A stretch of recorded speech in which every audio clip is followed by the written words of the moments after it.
Ang kwentong ito ay hango sa totoong buhay. Karanasan ito ni Esteban. Walang eksaktong taon. Banay-banay, Davao Oriental.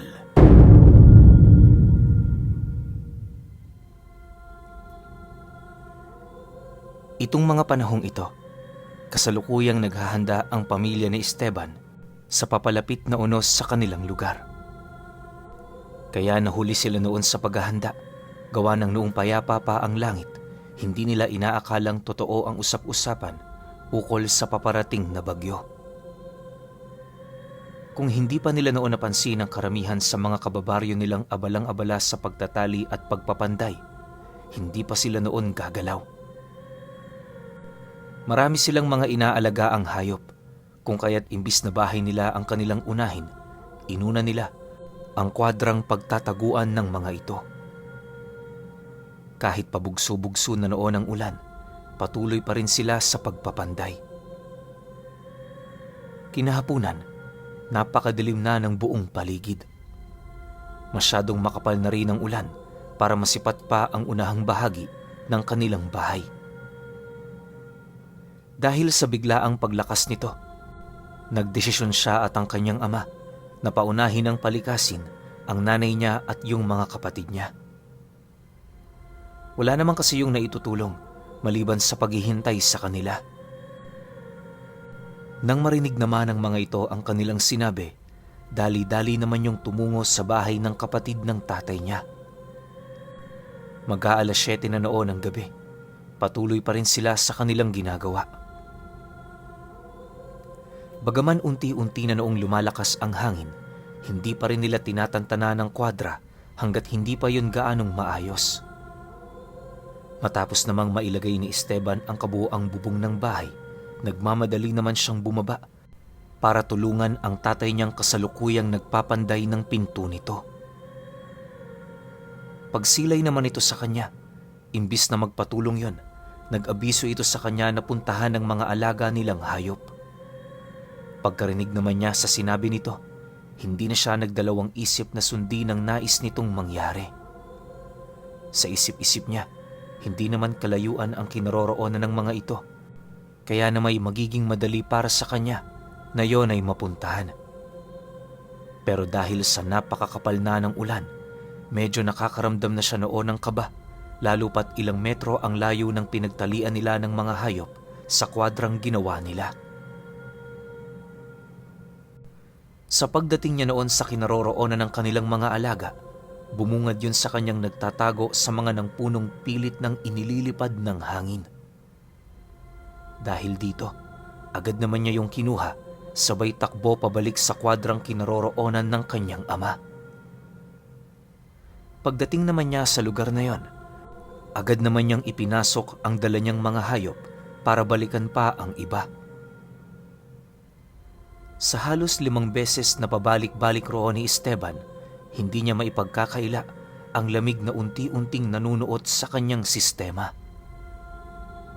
Hindi naglaon, nang dadalawa na lamang ang naiwang kalabaw sa lugar na pinagtalian nila, napansin niyang unti-unti nang nawawalan ng langis ang sulong dala nila. Para kay Esteban at sa kanyang ama, napakahalaga ng sulong yon.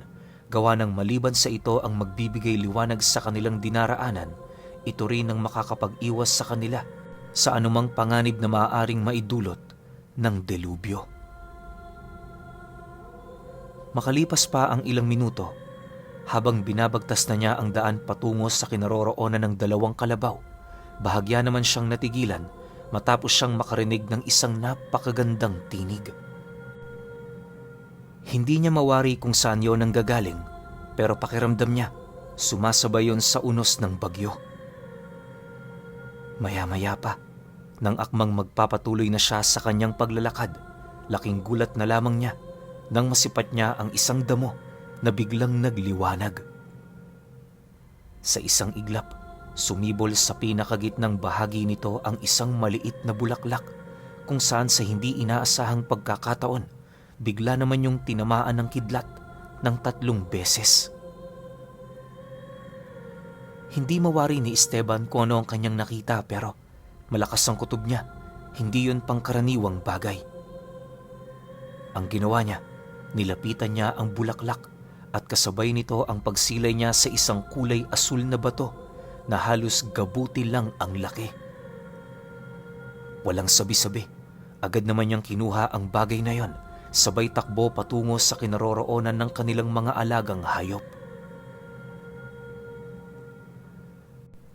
Matapos naman niya yung maipasok sa loob, awa naman ng Diyos, nakarating sila sa bahay ng kapatid ng ama niya nang walang nangyayaring masama sa kanila. Hindi na rin nila sinubukan pang manatili sa kanilang tahanan gawa ng wala silang nailagay na mga pabigat sa bubong nito. Masyado ring mapanganib kung doon sila magpapalipas ng magdamag, lalo pat hindi naman nila alam kung gaano kalakas ang bagyo. Lumipas ang gabing yon, naramdaman nila ang paghagupit ng napakalakas na hangin. Sinasabayan din yon ng makapal na pagbugso ng ulan na animoy wala ng katapusan. Dahil sa mga pangyayari, halos wala namang naging maayos na tulog ang kanilang pamilya. Maliban kasi sa nagbabantay sila, basang-basa na rin noon ang bawat silid na maaari nilang pagtulugan. Nag-umapaw na rin sa sala ang tubig kahit nakaangat yon sa lupa ng ilang dipa. Ang ikinakatakot pa noon nila Esteban ay yung paglangit-ngit ng mga pundasyon ng bahay buhat sa malakas na pagbagyo ng hangin. Mabuti na lang na kaya ng tahanang yon na malagpasan ng unos. Kinabukasan, bumungad sa kanila ang laki ng pinsala ng bagyo. Lahat ng pananim na pinaghirapan ng mga magsasaka, hindi na rin mapakinabangan. Yung mga alagang hayop nila Esteban, hindi na nakita pa dahil sa natabunan yon ng gumuhong lupa. Mahirap man yun para sa kanila pero ipinagpasalamat na lamang nila ito, gawa ng kahit papaano, ligtas naman ang kanilang pamilya. Kahit masakit yon para sa kanila, wala na rin silang nagawa kundi ipagpatuloy ang kanilang mga buhay. Sa paglipas ng mga araw, naging maayos naman ang lahat. Mahirap pero pilit kinakaya ni Esteban at ng kanyang ama na maitayo ang panibagong bahay nila. Yung nanay at mga kapatid naman niya noon, piniling bumalik sa tahanan ng kapatid nito para doon muna manuluyan pansamantala. Hindi naman yun kaso sa kapatid ng kanilang ama, lalo pat malaki rin ang naging ambag nito, maitayo lang ang bahay na kasalukuyan nilang pinagtutuluyan. Dahil sa kapos sila noon sa pera at makakain, kung ano-anong diskarte sa buhay ang ginawa nila. Wala naman silang mapapakinabangan noon sa baryo, kung kaya't araw-araw silang tumutungo ng bukid para maghanap ng mga karot o ami, pamalit sa kanin. Alam kong narinig nyo na ang tungkol sa mga bungang kahoy na yan. Hindi talaga ami ang tawag sa amin yan. Kaya lang naman yan ang sinambit ko, buhat sa alam na yan ng karamihan. Madali lang makakuha ng karot. Ipinapaubaya na ni Esteban ang mga gawaing yan sa kanyang mga kapatid. Siya naman noon, tutungo sa kasulok-sulukan ng bundok para maghanap ng mga ligaw na hayop na maaaring mapadpad sa lugar. Ahas, daga, baboy ramo, at kung ano-ano pa na maaari nilang mapakinabangan. Literal kasing tagutom noon sa kanilang lugar. Ultimo yung maiinom na tubig, naghihirap silang makakuha. Dahil dito, samut-saring diskarte ang kanilang ginagawa, mabuhay lamang.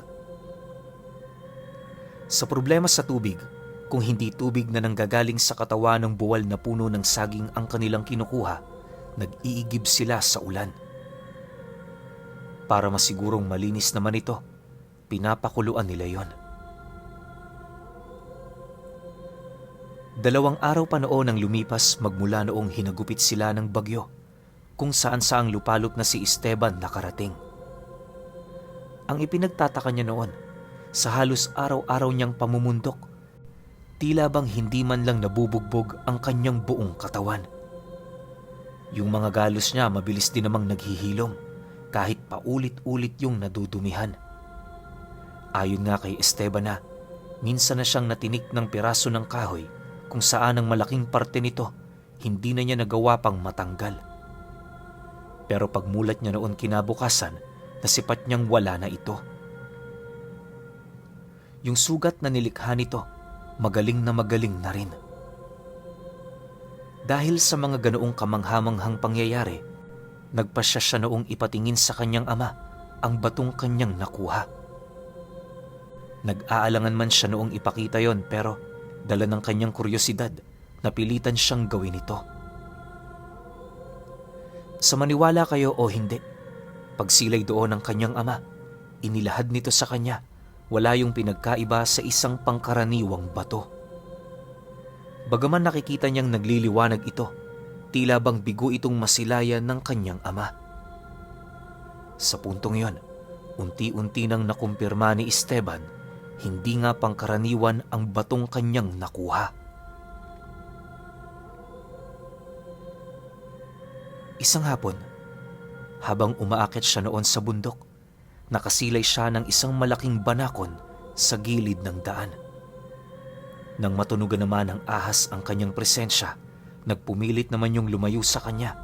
Pero imbis na lubayan niya ito, sinundan niya yon ng sinundan hanggang sa dumating ang puntong nagawa niya na yung masukol.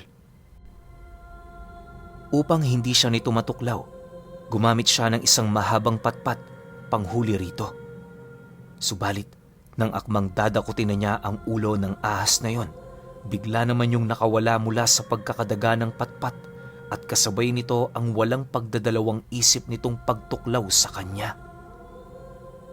Nang maramdaman naman ni Esteban ang pangil nitong bumaon sa kanyang katawan, wala na siyang nagawa kundi yon ay hayaan. Sa isip-isip niya, yun na ang kanyang katapusan, gawa ng naniniwala siya wala pang lunas para sa kamandag nito na maaari niyang makuha sa baryo. Imbis na talian niya noon ang kanyang kamay, hinayaan niya lang yon habang dahan-dahan naman niyang tinatahak ang daan pababa ng bundok. Sa bawat hakbang na kanyang ginagawa, unti-unti niyang napapansin ang paninigas ng kanyang katawan. Hindi naglaon, sumikip na rin ang kanyang dibdib, pero nung akmang papalupasay na siya sa lupa, naramdaman niya ang isang mainit na hangin na nagpupumilit lumabas sa kanyang sistema. Paghinga niya nito, laking gulat na lamang niya nang mapansin niyang kulay berde ang hangin na lumalabas sa bibig niya. Sa paglapat naman ito sa isang puno, kitang-kita ni Esteban kung papaano mabilis na malagas ang kabuuang dahon nito. Hindi naglaon, nanuyot ang punong yon at kasabay nito ang pagbalik ng kanyang lakas sa katawan. Matapos naman niya yung maramdaman, agad naman siyang nagpatuloy sa kanyang paglalakad hanggang sa marating na niya ang bahay nila. Hindi na rin niya yun sinabi sa kanyang mga magulang dahil sa ayaw niya ring mag-alala ang mga ito sa kanyang kalagayan. Isang linggo pa noon ang lumipas, unti-unti na nilang naibalik sa normal ang kanilang pamumuhay. Yung mga kababaryo nila, bagaman bumabangon pa, kahit papaano meron ng napagkukunan ng hanap buhay. Ang ikinakatakot lang ng mga ito ay yung bali-balitang ukol sa mga aswang na gumagala sa kanilang lugar tuwing gabi. Nambibiktima yon ng mga bata, maging mga ina nitong medyo nanghihina pa. Dagdag pa ng mga kababaryo nila, kaya ganun na lamang kalakas ang loob ng mga nilalang na yon ay dahil sa namumuno ritong isang gabunan. Ayon pa sa iilan, natalo na nito ang kanilang albularyo kaya wala na silang masasandigan. Nang marinig naman ni Esteban ang tungkol dito, agad naman niya yung ipinagbigay alam sa kanyang mga kapatid. Medyo nababahala rin kasi siya noon, lalo pat ilang metro lamang ang layo nila sa sentro. Matapos naman yung malaman ng kanyang pamilya, bakas sa pagmumukha nito ang matinding pag-aalala. Pero gayon pa man, hindi naman yun gaanong nababahala, lalo pat matibay ang pamamahay ng kapatid ng ama nila. Akala ni Esteban magiging ligtas na sila pero nagkamali siya. Isang gabi, habang naghahanda sila ng mga gamit nilang ililipat sa bagong tayo nilang bahay, meron silang napansing kakaiba. Noong hindi pa gaanong kalaliman ng gabi, panay ang paglanghap nila sa amoy ng isang napakasarap na pagkain. Isipin ninyo, wala naman silang katabiroong nagluluto, pero nakakaamoy talaga sila ng ganoong bagay. Ayon sa kanya, para yung adobong pinakuluan sa suka ng tuba. May mga nalalanghap din silang amoy ng papaitang kambing at kung ano-ano pang masasarap na pagkain. Dahil sa hindi naman ito nakakaapekto sa kanilang ginagawa, pilit naman nila itong ipinagsawalang bahala. Pero yung bato noon ni Esteban, umiinit na sa kanyang bewang tapos nagmamantika na ito. Paulit-ulit niya nga yung pinupunasan dahil sa pagdaloy nito sa kanyang binti patungo sa kanyang talampakan. Bagaman mainit ang batong yon, hindi naman talaga yon gaanong nakakapaso. Ang ipinagtataka niya lang, saan ito kumukuha ng ganong karaming likido? Hindi naglaon, unti-unti nang napapansin nila Esteban ang dahan-dahang pagbaliktad ng amoy na kanilang nalalanghap.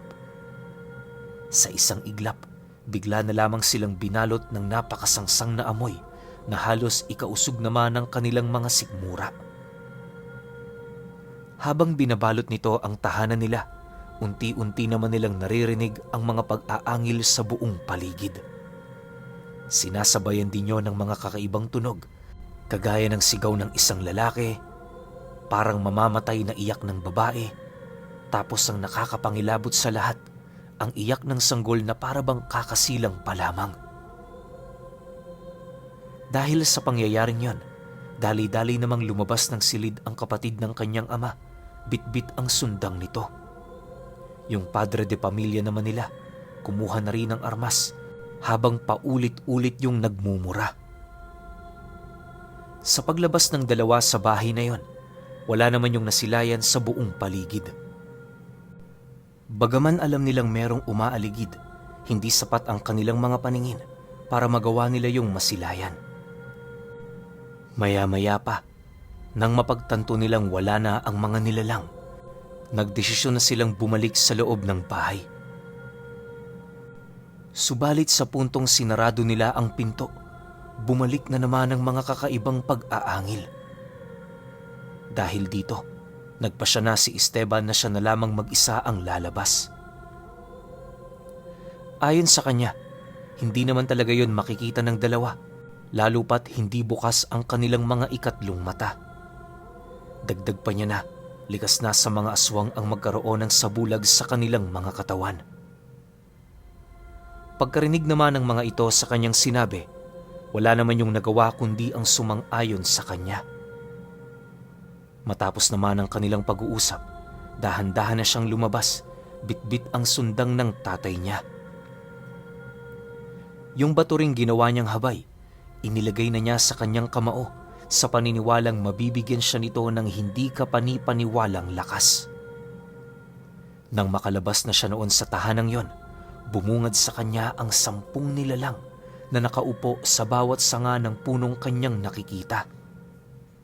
Sa ibaba naman nito, naroon ang isang matandang lalaki, nanlilisik ang mga matang nakatingin sa kanya habang panayang pagyupyup ng tabako nitong dala. Pagtitigan naman nila, bigla naman yung umangil at kasabay nito ang dahan-dahan nitong paglakad papalapit sa kanya. Pagramdam naman ng nilalang na ilang metro na lamang ang kanilang distansya, bahagya naman yung tumigil habang unti-unting nagpapahid ng langis sa kanyang katawan. Nang masipat naman yun ni Esteban, mahigpit naman ang ginawa niyang paghawak sa bato habang nagwiwika sa mga nilalang na yun ng, "Umalis na kayo rito kung ayaw niyong may mamatay sa inyo."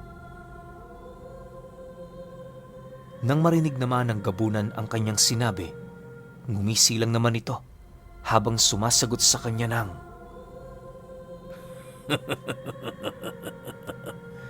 "Huwag kang masyadong dumepende sa gamit mo. Oh, Malakas ang mutyang yan.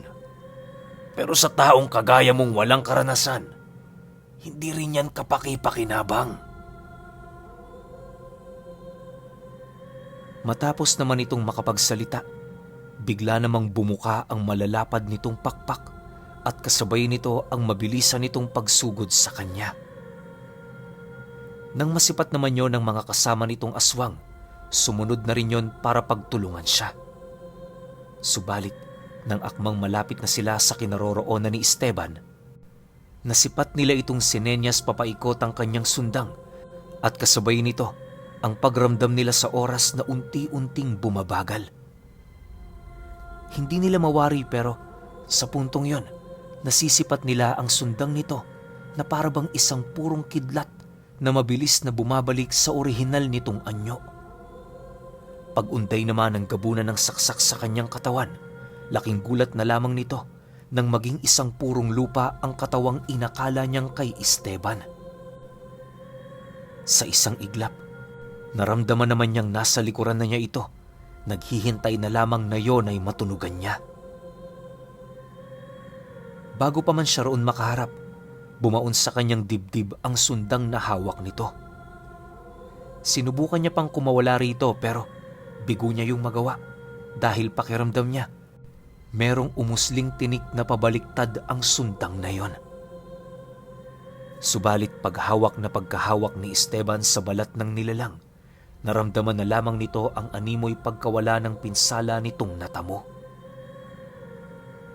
Pag-atras naman ng nilalang na yon, doon bumungad si Esteban na nakatayo sa bangkay ng mga kasama nitong aswang.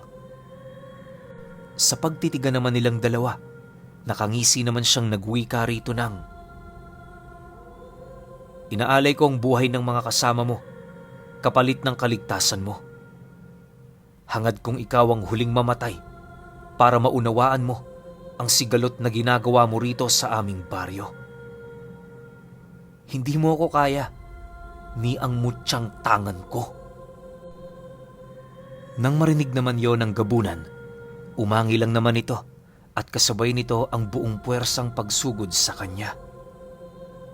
Ramdam ng nilalang na bumaon sa katawan nito ang kanyang matatalas na kuko, pero ang hindi niya maipagkakaila ang kawalan ng pinsalang tinatamo nitong si Esteban. Sa halos ilang beses niyang pagpugot ng ulo nito, gulat naman siya buhat sa hindi yon namamatay. Maya-maya pa, bahagya namang natigilan ang gabunang yon matapos nitong mapansin ang unti-unting paninigas ng kanyang buong katawan. Hindi naglaon, bigla na lamang yung lumupasaysay sa lupa na parabang wala na siyang kontrol sa kanyang nagiging kilos. Parte yan ng kamandag ng banako na tumuklaw sa akin. Ingat ka, walang lunas para dyan. Wika ni Esteban sa gabunan. Dahil sa kanyang sinabi, agad naman itong nilawayan ang kanyang katawan, ngunit hindi yun sapat para maalis niya ang kamandag ng ahas. 5 minuto pa noon ang lumipas, unti-unti na ring nanghina ang katawan nito hanggang sa bawian na yon ng buhay. Pagsilay naman ni Esteban na naaagnas na ang katawan ng nilalang na yon, agad naman niya yung kinaladkad patungo sa paanan ng bundok. Siya nga pala, Pinuno. Ngayon palang humihingi na ako ng paumanhin sa'yo. Dahil kahit nais ko mang ilahad ang pangalan ng mutya ni Esteban, hindi yun maaari pa. Basta ang sabi ng albularyo, hulog ng ulap ang mutyang yon. Bibihira kung mangyari at iisang tao lamang ang maaari nitong magtangan. Taliwas sa karamihang mutya, wala itong pangunahing abilidad. Nakadepende sa may isip ng nagtatangan ang magiging kakayahan nito. Bahala na kayo kung maniwala kayo.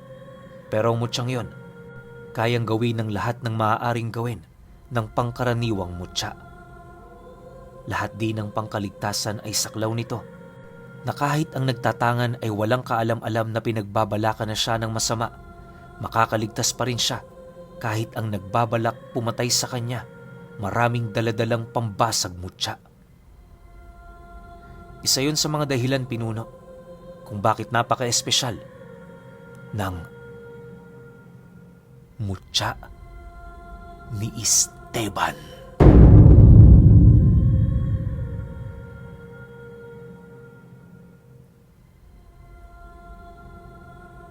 Okay. Opinyon ko sa kwento. Ganun na lang yun. Natapos na lang kaagad, Esteban. Nakakalungkot naman to. Sana man lang medyo hinabaan mo ng konti. Kasi wala eh. Yung kwento na, oo, nagkwento si Esteban, pero yung tipong yung ihing-ihi ka na, pinaihi ka ng konti tapos pinigilan mo ulit, ganun yung naramdaman ko eh. Kasi parang papunta pa lang tayo sa climax, yung sobrang gaganda na ng kwento, pero biglang tinapos na kagad nung nag-send. Ano ba naman yan, Esteban, oh? Tanggap na namin na hindi mo na ipapaliwanag o bawal isiwalat. Sinabi ng albularyo na talagang sagrado yung mutya na yon. Pero sana naman, kahit yung konting pananapos lang, di ba? Kasi pinaliwanag lang dito kung paano siya pumatay ng aswang eh. Di ba? Oo, ang angas, ang astig, sobrang lakas ni Esteban. Pero sobra rin namang nakakabitin. Kasi isipin ninyo ha, wala namang kaalam-alam si Esteban tungkol sa pakikipagkombate. 'Di ba? Muntik-muntikan pa nga silang mamatay nung bagyo eh. Tapos biglang sobrang lakas kaagad ni Esteban. Tapos hindi pwedeng pangalanan kung ano yung mutya, tapos hindi sinabi kung ano yung bisa, pero yung purong pangkaligtasan nandoon. Subok na rin naman sa kombate. Kasi kalaban niya, ang daming aswang tas may gabunan pa eh. Niligpit niya ng walang kahirap-hirap. Pero yun nga, parang medyo, ewan ko ako lang ba nakakaramdam nung parang medyo napipiko ng konti na sana kahit konting minutes pa, Esteban, yung tipong makasama ka namin sa sarili mong kwento, may ganun hanggang ending. Pero hindi eh. Pagkatapos niyang kumatay ng mga aswang, kinat niya na yung kwento, yung parang bahala kayo mabitin, bahala kayo mag-isip. 'Di ba? So, para sa akin, napakaganda ng kwento mo, Esteban. Yun nga lang, dahil sa sobrang ganda niya, nakakapikon na bitin ako. 'Di ba? Pero syempre, kayo pa rin. Kung may opinyon kayo sa kwentong ito, o di kaya napikon din kayo, comment nyo lang sa baba. Yun lang. Hanggang sa susunod na kwento. Salamat.